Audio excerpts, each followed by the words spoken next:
আসসালামু আলাইকুম ওরহমতুল্লাহি ওবরকাতু। উমর ইবনুল খাত্তাব রাদিয়াল্লাহু তাআলা আনহু, তার ডাকনাম ছিল উমার, লকব ফারুক এবং কুনিয়াত আবু হাফস। পিতা খাত্তাব ও মাতা হান্তামা। কুরাইশ বংশের আদিগোত্রের লোক ছিল তিনি। ওমরের অষ্টমর্ধ পুরুষ কাবা নামক ব্যক্তির মাধ্যমে রাসূলুল্লাহ সাল্লাল্লাহু আলাইহি সাল্লামের নসবের সাথে তার নসব মিলিত হয়েছে। পিতা খাত্তাব কুরাইশ বংশের একজন বিশিষ্ট ব্যক্তি ছিলেন। মাতা হান্তামা কুরাইশ বংশের বিখ্যাত সেনাপতি হিশাম ইবনে মুগিরার কন্যা ছিলেন। ইসলামের অন্যতম শ্রেষ্ঠ সেনাপতি খালিদ বিন ওয়ালিদ এই মুগিরার পুত্র ছিলেন। মক্কার জাবালে আকিবের পদদেশে ছিল জাহেলি যুগে বনি আদি ইবনে কাবের বসতি। এখানেই ছিল হজরত উমারের বাসস্থান। ইসলামী যুগে উমারের নাম অনুসারে পাহাড়টির নাম হয় জাবালে উমার, অর্থাৎ উমারের পাহাড়। উমারের চাচাতো ভাই জাইদ বিন নুফাইল হজরত রাসূল কারীম সাল্লাল্লাহু আলাইহি সাল্লামের আবির্ভাবের পূর্বে নিজেদের বিচার বুদ্ধির সাহায্যে মূর্তি পূজা ত্যাগ করে জাহেলিয়া আরবে যারা তাওহীদবাদী হয়েছিলেন, জাহিদ তাদেরই একজন ছিলেন। রাসূলুল্লাহ সাল্লাল্লাহু আলাইহি সাল্লামের জন্মের 13 বছর পর তার জন্ম।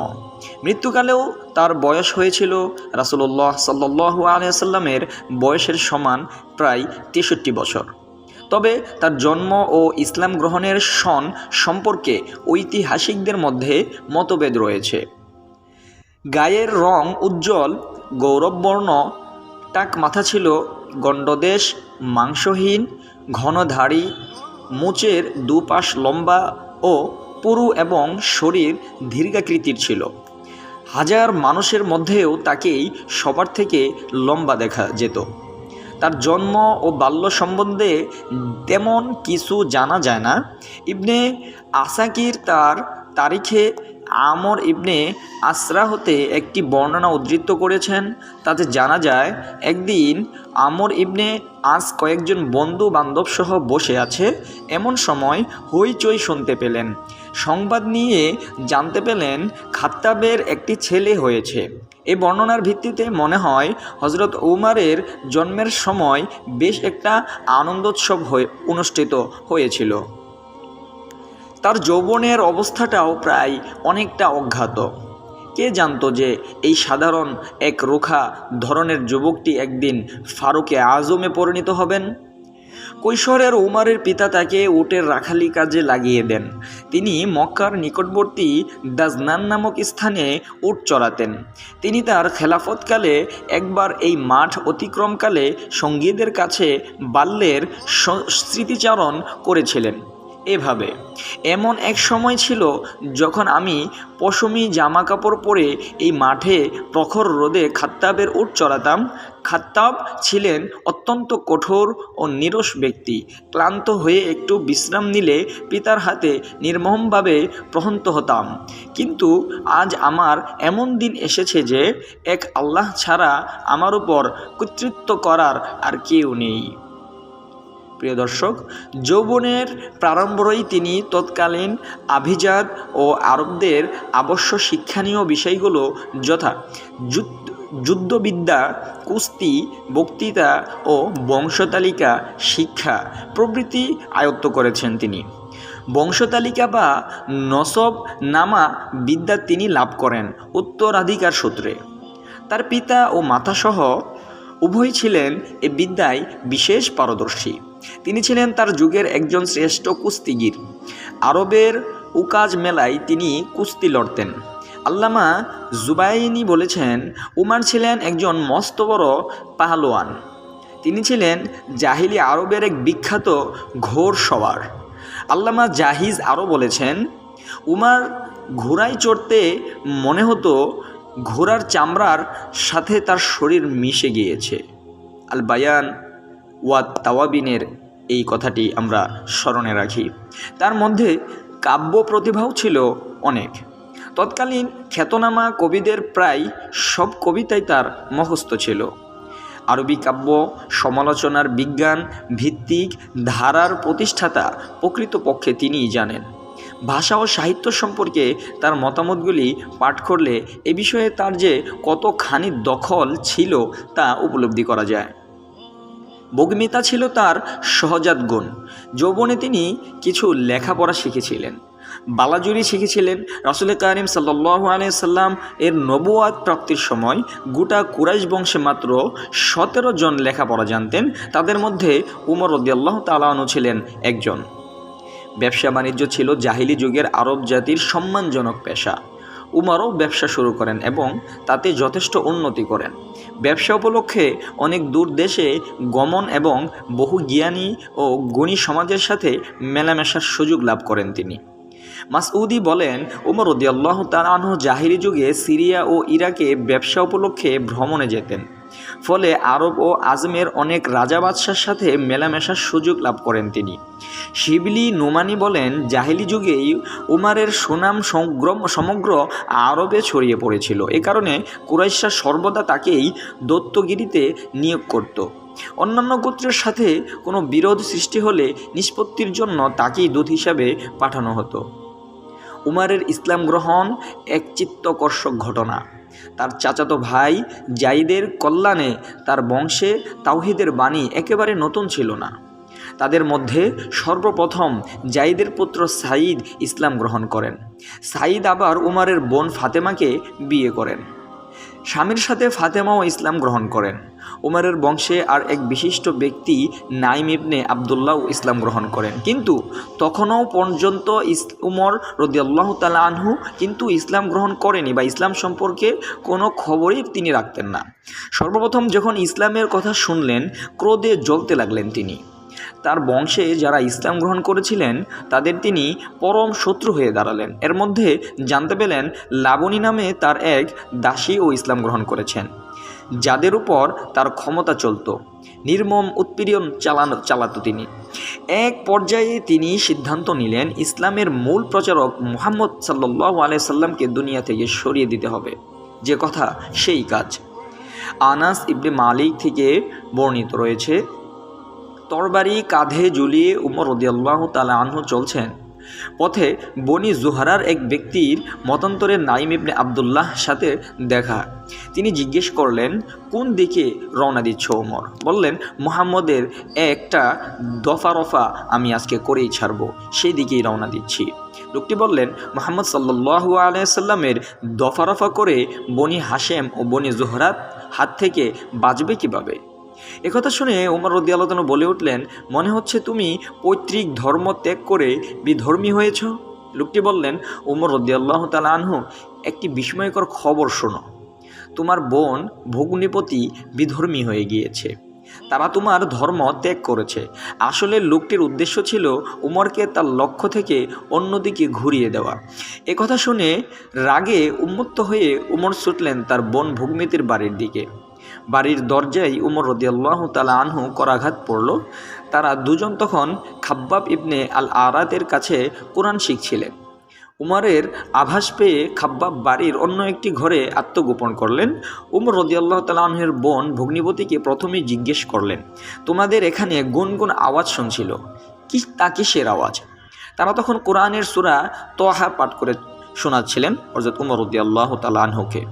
তারা উত্তর দিলেন, আমরা নিজেদের মধ্যে কথাবার্তা বলছিলাম। উমর রাদিয়াল্লাহু তাআলা বললেন, সম্ভবত তোমরা দুজন ধর্মত্যাগী হয়েছ। ভগ্নিপতি বললেন, তোমার ধর্ম ছাড়া অন্য কোথাও যদি সত্য থাকে তুমি কি করবে উমর? উমর রাদিয়াল্লাহু তাআলা বললেন, তার ভগ্নিপতির উপর ঝাঁপিয়ে পড়লেন এবং দু পায়ে ভীষণভাবে তাকে মারতে লাগলেন।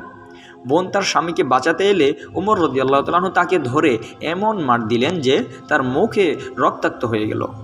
বোন রাগে উত্তেজিত হয়ে বলে উঠলেন, সত্য যদি তোমার দিনের বাইরে অন্য কোথাও থেকে থাকে তাহলে আমি সাক্ষ্য দিচ্ছি আল্লাহ ছাড়া অন্য কোনো ইলাহ নেই, এবং আরও সাক্ষ্য দিচ্ছি হযরত মুহাম্মদ সাল্লাল্লাহু আলাইহি ওয়াসাল্লাম আল্লাহ তাআলার প্রেরিত বান্দা ও রাসূল।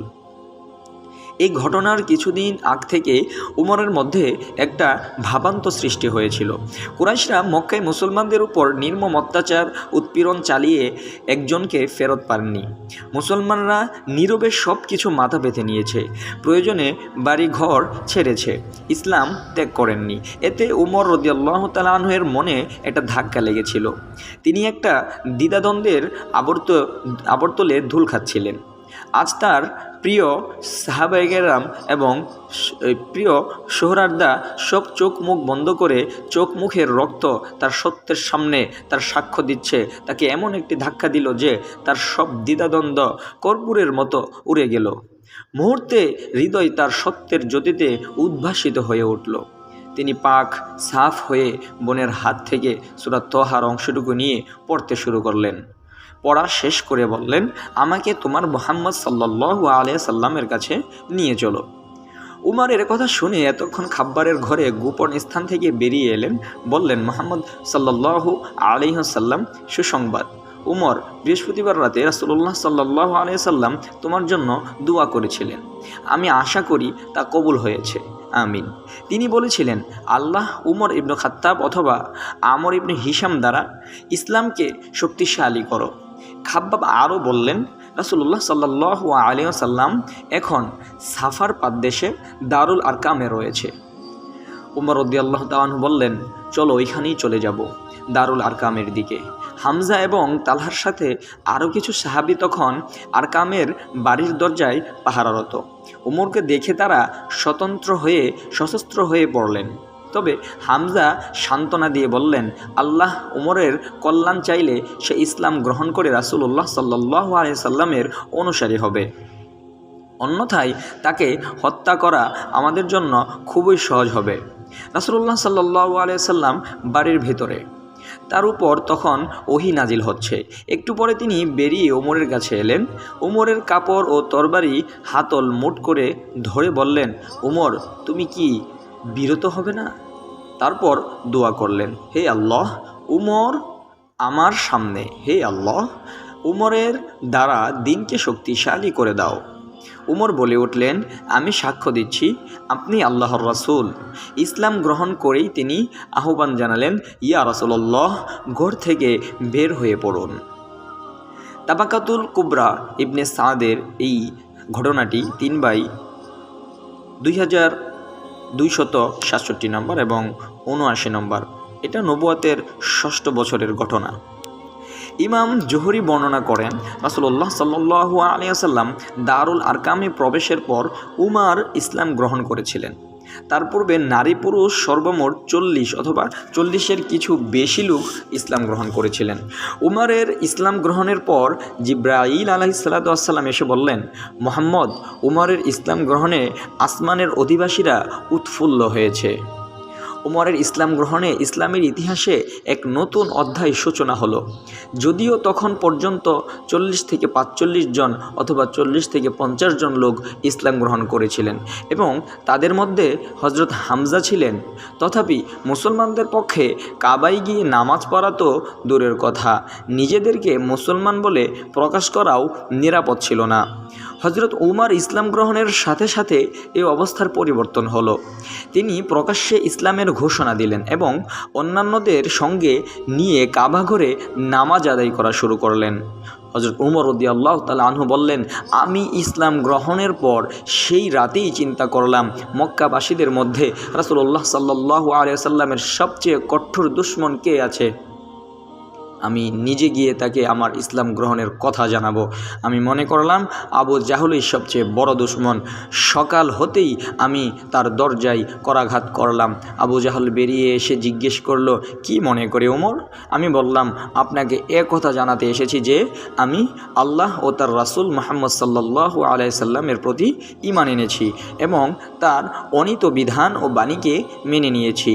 একথা শোনা মাত্র সে আমরের মুখের উপর দরজা বন্ধ করে দিল এবং বলল, আল্লাহ তোকে কলঙ্কিত করুক এবং যে খবর নিয়ে তুই এসেছিস তাকেও কলঙ্কিত করুক।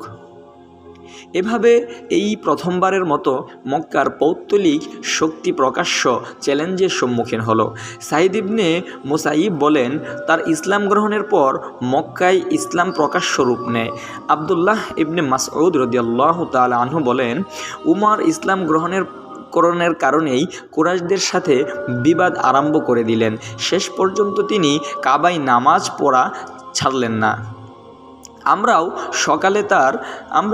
সকলে তার সাথে নামাজ আদায় করছিলাম। শুআইব ইবনে সিনান বলেন, তার ইসলাম গ্রহণের পর আমরা কাবার পাশে জটলা করে বসতাম, কাবার তাওয়াফ করতাম। আমাদের সাথে কেউ রূঢ় ব্যবহার করলে তার প্রতিশোধ নিতাম এবং আমাদের উপর যে কোনো আক্রমণ প্রতিহত করতাম। তারা রাসূলুল্লাহ সাল্লাল্লাহু আলাইহি সাল্লামকে আল ফারুক উপাধিতে ভূষিত করেছিলেন। রাসূলুল্লাহ সাল্লাল্লাহু আলাইহি সাল্লাম তাকে আল ফারুক উপাধিতে ভূষিত করেছিলেন, কারণ তারই কারণে ইসলাম ও কুফরের মধ্যে প্রকাশ্য বিভেদ সৃষ্টি হয়েছিল। রাসূলুল্লাহ সাল্লাল্লাহু আলাইহি সাল্লাম বলেছেন, উমরের জিহ্বা ও অন্তঃকরণে আল্লাহ তাআলা সত্যকে স্থায়ী করে দিয়েছেন, তাই সে ফারুক। আল্লাহ তার দ্বারা সত্য ও মিথ্যার মধ্যে পার্থক্য করে দিয়েছেন। মক্কায় যারা মুশরিকদের অত্যাচার অতিষ্ঠ হয়ে পড়ছিলেন, রাসূলুল্লাহ সাল্লাল্লাহু আলাইহি সাল্লাম তাদেরকে মদিনায় হিজরতের নির্দেশ দিলেন। আবু সালামা, আবদুল্লাহ বিন আসহাল, বিলাল ও আম্মার বিন ইয়াসিরের মদিনায় হিজরতের পর 20 জন আত্মীয় বন্ধুসহ উমর মদিনার দিকে পা বাড়ালেন। এই 20 জনের মধ্যে তার ভাই জায়েদ ও ভাইয়ের ছেলে সায়েদ ও জামাই কুনাইশও ছিলেন। মদিনার উপকণ্ঠে কুবা পল্লীতে তিনি রিফায়া ইবনে আব্দুল মুনজিরের বাড়িতে আশ্রয় নিয়েছিলেন। উমরের হিজরত ও অন্যদের হিজরতের মধ্যে একটা বিশেষ পার্থক্য ছিল এই যে, অন্যদের হিজরত ছিল চুপে চুপে, সকলে অগোচরে, আর উমরের হিজরত ছিল প্রকাশ্যে। তার মধ্যে ছিল কুরাইশদের প্রতি চ্যালেঞ্জ ও বিদ্রোহের সুর। মক্কা থেকে মদিনায় যাত্রার পূর্বে তিনি প্রথমে কাবা তাওয়াফ করলেন, তারপর কুরাইশদের আড্ডায় গিয়ে ঘোষণা করলেন, আমি মদিনায় চলে এসেছি, কেউ যদি তার মাকে পুত্র সুখ দিতে চাও, সে যেন এই উপত্যকার উপর প্রান্তে আমার মুখোমুখি হয়। এমন একটি চ্যালেঞ্জ ছুড়ে দিয়ে তিনি সোজা মদিনার পথ ধরলেন, কিন্তু কেউ এই চ্যালেঞ্জ গ্রহণের দুঃসাহস করল না। বিভিন্ন বর্ণনার মাধ্যমে জানা যায়, রাসূলুল্লাহ সাল্লাল্লাহু আলাইহি ওয়াসাল্লাম বিভিন্ন সময় বিভিন্ন জনের সাথে উমরের দ্বীনি ভ্রাতৃত্ব সম্পর্ক প্রতিষ্ঠা করে দেন। আবু বকর সিদ্দিক, ওয়াইস ইবনে সাইদা, ইতবান ইবনে মালিক ও মুয়াজ ইবনে আফফার রাদিয়াল্লাহু তাআলা আনহু ছিলেন উমরের দ্বীনি ভাই। তবে এটা নিশ্চিত যে মদিনায় হিজরতের পর বনি সালামের সর্দার ইতবান ইবনে মালিকের সাথে তার দ্বীনি ভ্রাতৃত্ব প্রতিষ্ঠিত হয়। হিজরি প্রথম বছরে হতে রাসূল কারীম সাল্লাল্লাহু আলাইহি সাল্লামের ইন্তেকাল পর্যন্ত উমর রাদিয়াল্লাহু তাআলা আনহু কর্মজীবন প্রকৃতপক্ষে হজরতে রাসূল কারীম সাল্লাল্লাহু আলাইহি সাল্লাম কর্মময় জীবনেরই একটা অংশ বিশেষ ছিলেন। রাসূলুল্লাহ সাল্লাল্লাহু আলাইহি সাল্লামকে যত যুদ্ধ করতে হয়েছিল, যত চুক্তি করতে হয়েছিল, কিংবা সময় যত বিধিবিধান প্রবর্তন করতে হয়েছিল এবং ইসলাম প্রচারের জন্য যত পন্থা অবলম্বন করতে হয়েছিল, তার এমন একটি ঘটনাও নেই যা উমর সক্রিয় অংশগ্রহণ ব্যতীত সম্পাদিত হয়েছে। এই জন্য এসব ঘটনার বিস্তারিত বিবরণ লিখতে গেলে তা উমর রাদিয়াল্লাহু তাআলা আনহুর জীবনী না হয়ে হযরত রাসূল কারীম সাল্লাল্লাহু আলাইহি ওয়াসাল্লামের জীবনীতে পরিণত হয়ে যাবে। তার কর্মবহুল জীবন ছিল রাসূল কারীম সাল্লাল্লাহু আলাইহি ওয়াসাল্লামের জীবনের সাথে ওতপ্রোতভাবে জড়িত। হযরত উমর রাদিয়াল্লাহু তাআলা আনহু বদর, উহুদ, খন্দক সহ সকল যুদ্ধেই রাসূল কারীম সাল্লাল্লাহু আলাইহি ওয়াসাল্লামের সাথে অংশগ্রহণ করেছিলেন। তাছাড়া আরও বেশ কিছু সারিয়া, যে সব ছোট অভিযানে রাসূলুল্লাহ সাল্লাল্লাহু আলাইহি ওয়াসাল্লাম নিজে উপস্থিত হননি, তিনি নেতৃত্ব দিয়েছিলেন। বদর যুদ্ধের পরামর্শদান ও সৈন্য চালনা হতে আরম্ভ করে প্রতিটি ক্ষেত্রে তিনি রাসূল কারীম সাল্লাল্লাহু আলাইহি ওয়াসাল্লামের সাথে দৃঢ়ভাবে কাজ করেন। বদর যুদ্ধের বন্দীদের সম্পর্কে তার পরামর্শই আল্লাহর পছন্দনীয় হয়েছিল। এ যুদ্ধে তার বিশেষ ভূমিকা রয়েছে। ভূমিকাগুলো এরকম ছিল: নাম্বার 1, এ যুদ্ধে কুরাইশ বংশের প্রত্যেক শাখা হতে লোক যোগদান করে, কিন্তু বনি আদি অর্থাৎ উমারের খানদান হতে একটি লোকও যোগদান করেননি। উমারের প্রভাবেই এমনটি হয়েছিল। নাম্বার 2, এ যুদ্ধে ইসলামের বিপক্ষে উমারের সাথে তার গোত্র ও চুক্তিবদ্ধ লোকদের থেকে মোট 12 জন লোক যোগদান করেছিলেন। নাম্বার 3, এ যুদ্ধে হজরত উমর রাদিয়াল্লাহু তাআলা আনহু তার আপন মামা আসি ইবনে হিশামকে নিজ হাতে হত্যা করেন। এই হত্যার মাধ্যমে তিনি সর্বপ্রথম প্রমাণ করেন সত্যের পথে আত্মীয় প্রিয়জনের প্রভাব প্রাধান্য লাভ করতে পারে না, কখনোই পারে না। উহুদ যুদ্ধেও হজরত উমর রাদিয়াল্লাহু তাআলা আনহু ছিলেন একজন অগ্র সৈনিক। যুদ্ধের এক পর্যায়ে মুসলিম সৈন্যরা যখন বিপর্যয়ের সম্মুখীন হলেন এবং রাসূলুল্লাহ সাল্লাল্লাহু আলাইহি সাল্লাম আহত হয়ে মুষ্টিমেয় কিছু সঙ্গীর সাথে সহ পাহাড়ের এক নিরাপদ স্থানে আশ্রয় নিলেন, তখন কুরাইশ নেতারা হযরত আবু সুফিয়ান নিকটবর্তী হয়ে উচ্চস্বরে মুহাম্মদ সাল্লাল্লাহু আলাইহি সাল্লাম ও হযরত আবু বকর সিদ্দিক রাদিয়াল্লাহু তাআলা আনহু এবং হযরত উমর রাদিয়াল্লাহু তাআলা আনহুর প্রমুখের নাম ধরে ডেকে জিজ্ঞেস করলো, তোমরা বেঁচে আছো কি? রাসূল কারীম সাল্লাল্লাহু আলাইহি সাল্লাম ইঙ্গিত করে কেউই আবু সুফিয়ানের জবাব দিল না। কোনো সাড়া না পেয়ে আবু সুফিয়ান ঘোষণা করল, নিশ্চয়ই তারা সকলে নিহত হয়েছে। এ কথায় উমরের পৌরুষে আঘাত লাগলো। তিনি স্থির থাকতে পারল না, বলে উঠল, ওরে আল্লাহর দুশমন, আমরা সবাই জীবিত। আবু সুফিয়ান বলল, উলু হুবহুলের জয় হোক। রাসূলুল্লাহ সাল্লাল্লাহু আলাইহি সাল্লাম ইঙ্গিতে উমর জবাব দিলেন, আল্লাহ তাআলা ও আজাল্লু, আল্লাহ মহান ও আল্লাহ সম্মানী। খন্দকের যুদ্ধেও উমর রাদিয়াল্লাহু তাআলা আনহু সক্রিয় ভূমিকা পালন করে রেখেছেন।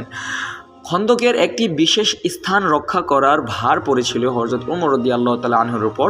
আজও সেখানে তার নামে একটি মসজিদ বিদ্যমান, তার সেই স্মৃতির ঘোষণা করে রেখেছে। এই যুদ্ধে একদিন তিনি প্রতিরক্ষায় এত ব্যস্ত ছিলেন যে তার আসরের নামাজ ফৌত হওয়ার উপক্রম হয়েছিল। রাসূলুল্লাহ সাল্লাল্লাহু আলাইহি সাল্লাম তাকে সান্ত্বনা দিয়ে বলেছিল, ব্যস্ততার কারণে আমিও এখন পর্যন্ত নামাজ আদায় করতে পারিনি। আল ফারুকের শিবলি নুমানি এই হাদিসটি। হুদাইবিয়ার শপথের পূর্বেই হজরত উমর রাদিয়াল্লাহু আনহু যুদ্ধের প্রস্তুতি আরম্ভ করে দিলেন। পুত্র আবদুল্লাহকে পাঠালেন কোনো এক আনসারীর নিকট থেকে ঘোড়া আনার জন্য। তিনি এসে খবর দিলেন লোকেরা রাসূলুল্লাহ সাল্লাল্লাহু আলাইহি সাল্লামের হাতে বায়াত করেছেন। উমর তখন রণসজ্জায় সজ্জিত অবস্থায় দৌড়ে গিয়ে তিনি রাসূলুল্লাহ সাল্লাল্লাহু আলাইহি সাল্লামের হাতে বায়াত করেন। হুদাইবিয়ার সন্ধির শর্তগুলি বাহ্য দৃষ্টিতে মুসলমানদের জন্য অপমানজনক মনে হলো। উমর রাদিয়াল্লাহু তাআলা উত্তেজিত হয়ে উঠলেন। প্রথমে আবু বকর সিদ্দিক রাদিয়াল্লাহু তাআলা আনহু, তারপর খুদ রাসূলুল্লাহ সাল্লাল্লাহু আলাইহি সাল্লাম নিকট এই সন্ধির বিরুদ্ধে প্রতিবাদ জানালেন। রাসূলুল্লাহ সাল্লাল্লাহু আলাইহি সাল্লাম বললেন, আমি আল্লাহর রাসূল, আল্লাহর নির্দেশ ব্যতীত কোনো কাজ আমি করিনি। ওমর শান্ত হলেন, তিনি অনুতপ্ত হলেন। নফল রোজা রেখে নামাজ পড়ে গুলাম আজাদ করে এবং দান খয়রাত করে তিনি গুস্তাখির কাফফারা আদায় করলেন। খাইবারের ইহুদিদের অনেকগুলো সুরক্ষিত দুর্গ ছিল।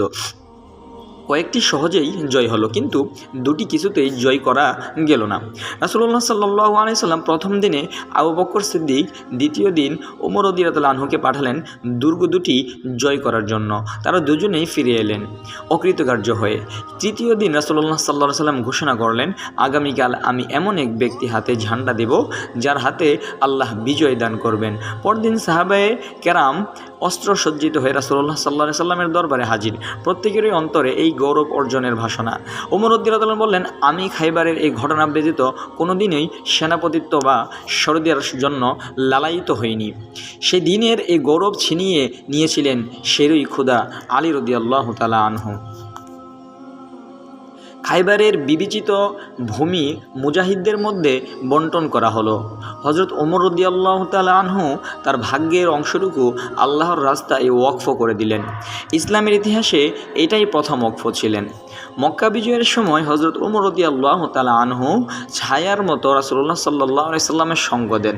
ইসলামের মহাশত্রু আবু সুফিয়ান আত্মসমর্পণ করতে এলে ওমর রাদিয়াল্লাহু আনহু রাসূলুল্লাহ সাল্লাল্লাহু আলাইহি সাল্লামের অনুমতি দেন, এখনই ওর দফা শেষ করে দিই। এদিন মক্কার পুরুষরা রাসূলুল্লাহ সাল্লাল্লাহু আলাইহি সাল্লামের হাতে এবং মহিলারা রাসূলুল্লাহ সাল্লাল্লাহু আলাইহি সাল্লামের নির্দেশে উমরের নিকট বায়াত গ্রহণ করেছিলেন।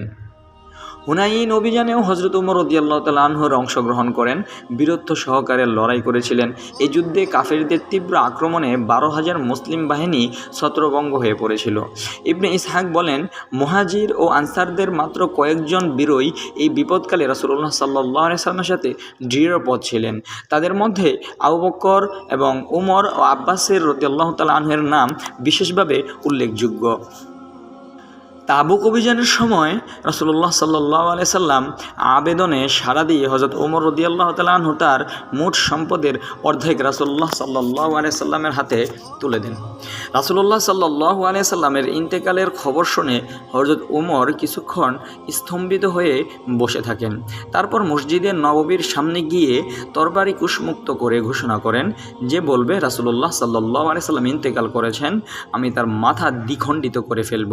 এই ঘটনা থেকে রাসূলুল্লাহ সাল্লাল্লাহু আলাইহি সাল্লামের প্রতি তার ভক্তি ও ভালোবাসার পরিমাণ সহজেই অনুমান করা যায়। রাসূলুল্লাহ সাল্লাল্লাহু আলাইহি সাল্লামের ইন্তেকালের পর সাকিফা বনি সায়েদার দীর্ঘ আলোচনার পর উমার খুব দ্রুত সিদ্ধান্ত নিয়ে হযরত আবু বকরের হাতে খিলাফতের বায়াত গ্রহণ করেন। ফলে খলিফা নির্বাচনের মহাসংকট সহজেই কেটে যায়।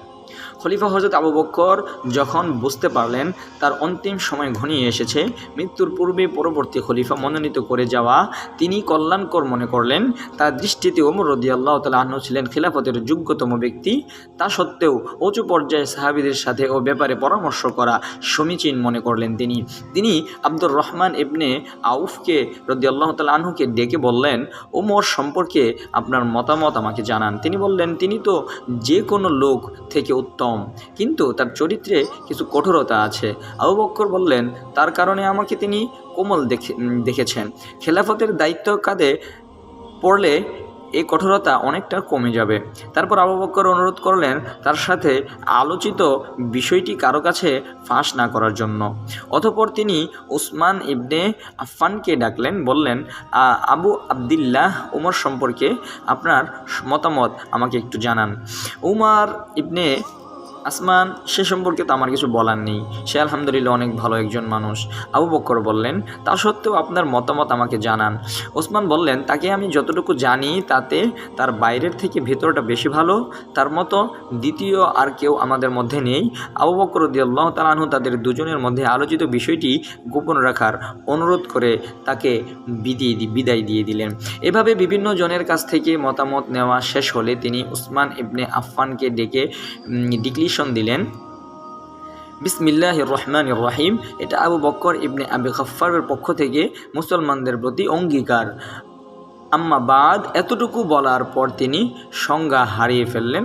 তারপর উসমান ইবনে আফফান নিজেই সংযোজন করে দেন, আমি তোমাদের জন্য ওমর ইবনে খাত্তাবকে খলিফা মনোনীত করলাম এবং এ ব্যাপারে তোমাদের কল্যাণ চেষ্টায় কোনো ত্রুটি করি নাই। অতঃপর আবু বকর সিদ্দিক রাদিয়াল্লাহু তাআলা আনহু সংজ্ঞা ফিরে পান। লিখিত অংশটুকু তাকে পড়ে শোনানো হলো। সবটুকু শুনে তিনি আল্লাহু আকবার বলে ওঠেন এবং বললেন, আমার ভয় হচ্ছিল আমি সঙ্গীহীন অবস্থায় মারা গেলে লোকেরা মতভেদ সৃষ্টি করবে। উসমানকে লক্ষ্য করে তিনি আরও বললেন, আল্লাহ তাআলা ইসলাম ও মুসলমানদের পক্ষ থেকে আপনাকে কল্যাণ দান করুক, আমিন। তরবারি হাতে নিয়ে বললেন। অতঃপর আবু বকর লোকদের দিকে তাকালেন। তার স্ত্রী আসমা বিনতু উমাইস তখন তাকে ধরে রেখেছিলেন। সমবেত লোকদের তিনি বললেন, যে ব্যক্তি আমি আপনাদের জন্য মনোনীত করে যাচ্ছি তার প্রতি কি আপনারা সন্তুষ্ট? আল্লাহর কসম, মানুষের মতামত নিতে আমি প্রচেষ্টা বা ত্রুটি করিনি। আমার কোনো নিকট আত্মীয় এ পদে বহাল করিনি। আমি ওমর ইবনুল খাত্তাবকে আপনাদের খলিফা মনোনীত করেছি। আপনারা তার কথা শুনুন, তার আনুগত্য করুন। এভাবে ওমরের রাদিয়াল্লাহু তাআলা আনহুর খেলাফত শুরু হয়ে গেল। হিজরির 13 সন থেকে 22 জামাদিউ সানির মোতাবেক 13ই আগস্ট 634 খ্রিস্টাব্দে। হযরত ওমর রাদিয়াল্লাহু তাআলা আনহু রাষ্ট্র শাসন পদ্ধতি সম্পর্কে সংক্ষেপে আলোচনা সম্ভব নয়। 10 বছরের স্বল্প সময়ে গোটা বাইজেন্টাইন রোম ও পারস্য সাম্রাজ্যের পতন ঘটান। তার যুগে বিভিন্ন অঞ্চলসহ মোট 1036টি শহর বিজয়িত হয়। ইসলামী হুকুমাতের নিয়মতান্ত্রিক প্রতিষ্ঠাতা মূলত তার যুগেই হয়েছিল। সরকার বা রাষ্ট্রের সকল শাখা তার যুগেই আত্মপ্রকাশ করে। তার শাসন ও ইনসাফের কথা সারা বিশ্বের মানুষের কাছে কিংবদন্তির মতো ছড়িয়ে আছে। হযরত ওমর রাদিয়াল্লাহু তাআলার প্রথম খলিফা, যিনি আমিরুল মুমিনিন উপাধিতে লাভ করেন, তিনি সর্বপ্রথম হিজরি সন প্রবর্তন করেন। তারাবির নামাজ জামাতের পড়ার ব্যবস্থা করেন। জনশাসনের জন্য দুররা বা ছড়ি ব্যবহার করেন। মদ পানে 80টি বেত্রাঘাত নির্ধারণ করেন। বহু রাজ্যে জয় করেন। নগর পত্তন করেন। সেনাবাহিনীর স্তরভেদ ও বিভিন্ন ব্যাটালিয়ন নির্দেশ করেন। জাতীয় রেজিস্টার বা নাগরিক তালিকা তৈরি করেন। কাজী নিয়োগ করেন এবং রাষ্ট্রকে বিভিন্ন প্রদেশে বিভক্ত করেন। ওমর রাদিয়াল্লাহু তাআলা আনহু ছিলেন রাসূলুল্লাহ সাল্লাল্লাহু আলাইহি ওয়াসাল্লামের অন্যতম কাতিব। নিজ কন্যা হযরত হাফসাকে রাসূলুল্লাহ সাল্লাল্লাহু আলাইহি ওয়াসাল্লামের সাথে বিয়ে দেন। তিনি রাসূলুল্লাহ সাল্লাল্লাহু আলাইহি ওয়াসাল্লাম ও আবু বকর রাদিয়াল্লাহু তাআলা আনহু মন্ত্রী উপদেষ্টার ভূমিকা পালন করেন। ইসলামিক গ্রহণের পূর্বে ও পরে ব্যবসা ছিল তার জীবিকার উপায়। খেলাফতের গুরুত্ব দায়িত্ব কাঁধে পড়ার পরেও কয়েক বছর পর্যন্ত ব্যবসা চালিয়ে যান তিনি। কিন্তু পরে তা অসম্ভব হয়ে দাঁড়ালে হযরত আলী রাদিয়াল্লাহু তাআলা আনহু সহ উঁচু পর্যায়ে সাহাবীরা পরামর্শ করে বাইতুল মাল থেকে বাৎসরিক মাত্র 800 দিরহাম ভাতা নির্ধারণ করেন। হিজরি 15 সন বাইতুল মাল থেকে অন্য লোকদের ভাতা নির্ধারণ হলে বিশিষ্ট সাহাবীদের ভাতার সমান তারও ভাতা ধার্য করা হয় 5000 দিরহাম। বাইতুল মালের অর্থের ব্যাপারে হযরত ওমর রাদিয়াল্লাহু তাআলা আনহু দৃষ্টিভঙ্গি ছিল ইয়াতিমের অর্থের মতো। ইয়াতিমের অভিভাবক যেমন ইয়াতিমের সম্পদ রক্ষণাবেক্ষণ করে, ইয়াতিমের ও নিজের জন্য প্রয়োজন মতো খরচ করতে পারে কিন্তু অপচয় করতে পারে না। প্রয়োজন না হলে ইয়াতিমের সম্পদ থেকে হাত গুটিয়ে নিয়ে শুধু হেফাজত করে এবং ইয়াতিম বড় হলে তাকে তার সম্পদ ফিরিয়ে দেয়। বাইতুল মালের প্রতি ওমর রাদিয়াল্লাহু তাআলা আনহু এই দৃষ্টিভঙ্গি সর্বদা তার কর্ম ও আচরণে ফুটে উঠেছে। হযরত ওমর রাদিয়াল্লাহু তাআলা আনহু সবসময় একটি দুররা বা ছড়ি হাতে নিয়ে চলতেন। শয়তানও তাকে দেখলে ভয়ে পালাতো। তাই বলে তিনি অত্যাচারী ছিল না, তিনি ছিলেন কঠোর ন্যায় বিচারক। মানুষকে তিনি হৃদয় দিয়ে ভালোবাসতেন, মানুষও তাকে ভালোবাসত। তার প্রয়োজনে তার প্রজালোপনের বহু কাহিনী ইতিহাসে পাওয়া যায়। হযরত ফারুকে আজমিরে ফজিলত ও মর্যাদা সম্পর্কে কোরআন ও হাদিসে এত বেশি ইঙ্গিত প্রকাশ্য বাণী রয়েছে যে সংক্ষিপ্ত কোনো প্রবন্ধে তার প্রকাশ করা যাবে না। আল্লাহ ও তার রাসূল সাল্লাল্লাহু আলাইহি সাল্লামের নিকট তার স্থান অতি উচ্চ। এজন্য বলা হয়েছে উমরের সব মতের সমর্থনের সর্বদা কোরআনের আয়াত নাজিল হয়েছে। হযরত আলী রাদিয়াল্লাহু তাআলা আনহু মন্তব্য করেছেন, খায়রুল উম্মাতি বাদা নাবিয়্যা আবু বকর সুম্মা উমর। নবী সাল্লাল্লাহু আলাইহি সাল্লামের পর উম্মতের মধ্যে সার্বভৌমত্ব ব্যক্তি আবু বকর সিদ্দিক রাদিয়াল্লাহু তাআলা আনহু, তারপর ওমর রাদিয়াল্লাহু তাআলা আনহু। হযরত আব্দুল্লাহ ইবনে মাসউদ বলেন, উমরের ইসলাম গ্রহণ ইসলামের বিজয়, তার হিজরত আল্লাহর সাহায্য এবং তার খিলাফত আল্লাহর রহমত। উমরের যাবতীয় গুণাবলী লক্ষ্য করে রাসূল কারীম সাল্লাল্লাহু আলাইহি সাল্লাম বলেছিলেন, লাউ কানা বাদি নাবিয়ান লাকানা উমর।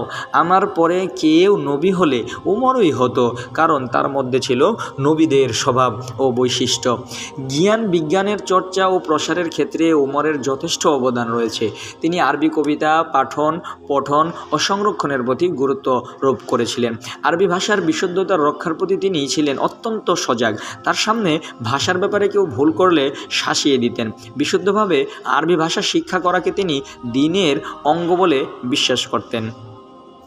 আল্লামা জাহাবি তাজকিয়াতুল হুফাজ প্রবন্ধে উল্লেখ করেছেন, হাদিস বর্ণনার ক্ষেত্রে উমর রাদিয়াল্লাহু তাআলা আনহু ছিলেন অত্যন্ত কঠোর। একই হাদিস বিভিন্ন সনদের মাধ্যমে বর্ণনার প্রতি তিনি তাগিদ দেন। প্রখ্যাত সাহাবী মুগিররা ইবনে শুবা রাদিয়াল্লাহু তাআলা আনহু অগ্নি উপাসক দাস আবু লুলু ফিরুজ ফজরের নামাজে দাঁড়ানো অবস্থায় এই মহান খলিফাকে ছুরিঘাত করে। আহত হওয়ার পর তৃতীয় দিনে হিজরি 13 সনের 27শে জিলহজ বুধবার তিনি ইন্তেকাল করেন। মৃত্যুর পূর্বে আলী, উসমান ও আব্দুর রহমান ইবনে আউফ এবং সাদ, জুবায়ের ও তালহা রাদিয়াল্লাহু তাআলা আনহু এই 6 জন বিশিষ্ট সাহাবীর উপর তাদের মধ্যে থেকে কোনো একজন খলিফা নির্বাচনের দায়িত্ব অর্পণ করে যান। হজরত শুআইব রাদিয়াল্লাহু তাআলা আনহু, হজরত ওমর রাদিয়াল্লাহু তাআলা আনহু এর জানাজা নামাজ পড়ান। রওজায়ে নববীর মধ্যে হজরত ওমর রাদিয়াল্লাহু তাআলা আনহু হজরত আবু বকর সিদ্দিক আকবরের পাশে তাকে দাফন করা হয়। মৃত্যুকালে তার বয়স হয়েছিল 63 বছর। তার খিলাফতকাল 10 বছর 6 মাস 4 দিন ছিল। প্রিয় দর্শক, আল্লাহ তাআলা আমাদের প্রত্যেকটি মুসলমানকে সহি জ্ঞান এবং সহি বুঝ দান করুক। আল্লাহ তাআলা আমাদের প্রত্যেকটি মুমিন বান্দাকে, প্রত্যেকটি মুসলিমকে ইসলামের সহি জ্ঞান এবং সহি বুদ্ধি দান করুক। প্রিয় দর্শক, আমাদের পরবর্তী ভিডিও আসার আগ পর্যন্ত আপনারা সকলে ভালো থাকবেন, সুস্থ থাকবেন। আপনার যদি কোনো মতামত থেকে থাকে আমাদের কমেন্ট বক্সে জানিয়ে দিবেন। ভিডিওটিতে একটি লাইক দিয়ে দিবেন। আসসালামু আলাইকুম ওয়া রাহমাতুল্লাহি ওয়া বারাকাতুহু।